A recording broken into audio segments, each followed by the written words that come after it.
દુનિયામાં પૈસા કમાવી શકાય, ઘર બંગલો બનાવી શકાય, બધું કરી શકાય. મારા ઘરવાળી જેવી બાઈ આખા જગતમાં તમને ક્યાંય જોવા નહીં મળે. અને બધાને કહી દઉં છું, બહુ આમ બહુ ટક નહીં કરવાનું, આપણે ગમતી વાત નથી. સવારે ઉઠવામાં કુકડો પછી જાગે, પેલા મારી ઘરવાળી જાગે. એટલે ભાઈ કુકડાને મારી ઘરવાળી જ જગાડે. સવારમાં મને જગાડે ને એટલે એમ બોલે કે ઉઠો. એટલે આપણને એમ થાય કે મારા ઘરમાં મોરલા ટહુકા કરતા હોય ને એવું લાગે. હું સવારે 8 વાગે, 10 વાગે, 12 વાગે, 3 વાગે ગમે ત્યારે જાગું. બ્રશ કરતો હોય ને ત્યાં મારી ચા તૈયાર હોય. બહુ ધ્યાન રાખે મારું. ઉઠીને જયારે જાગું ને એનું મોઢું જોઉં ને તો એમ થાય આપણો દી તો નહીં પણ બહુ તરી ગયો.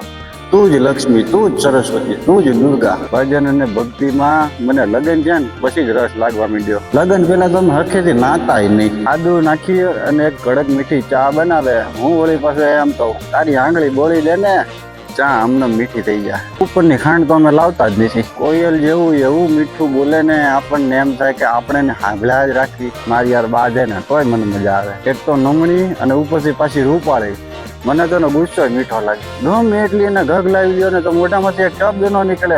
ત્યારે આપણને એમ થાય કે આના મોઢામાં જીભ છે કે નહીં. ઉઠે ને હુવે ને ત્યાં સુધી કામ કામ ને કામ કરવાની અંદર એટલી બધી ડાય છે ને, બધી જાતની રસોઈ આવડે. અત્યારની બાઈ રાંધતા ન આવડતી હોય. ફૂલકા રોટલી બનાવે અને ગમે એ મહેમાન આવે ને એટલે આંગળા કાઢતા જાય. એ પાછી ખાવા બેસે ને એટલે ભાત ખીચડી સિવાય બીજું કાંઈ ન ખાય.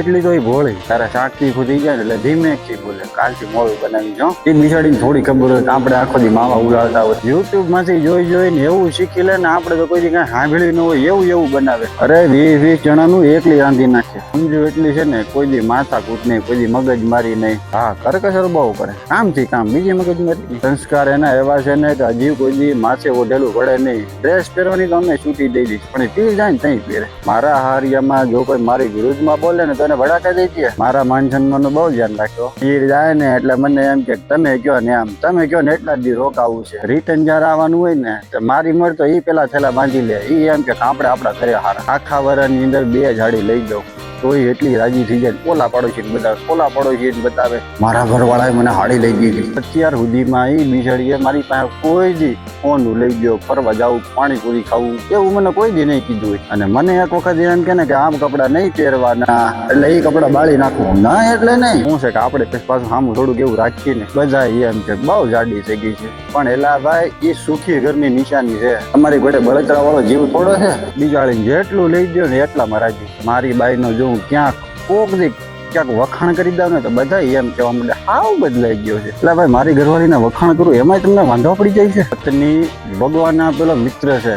મેં તો જ્યાં ભૂમાં કંઈક એવા સારા કામ કર્યા છે ને કાં પછી અમારા ગઢિયા ને અમારા બાપ દાદાના કંઈક હું નડાવ્યા છે એટલે મને આવી ઘરવાળી મળી. ભગવાને સ્પેશિયલ પીસ મારા માટે જ બનાવ્યું. તને કહું બરાબર બોલ્યો ને, બધું ઠીક બોલ્યો. મારે બીજાની યાર કોઈની યાર કાંઈ લેવા દેવા નથી. તને કેમ ને એટલે પૂરું. હજી બીજું કાંઈ બોલવાનું હોય તો કે બોલી નાખું. રેડી પાકું. વિડીયો પૂરો કરું પાકું ને. હવે છે ને તું અહીંથી જા, તડકામાં ઊભી થાકી ગઈ છે.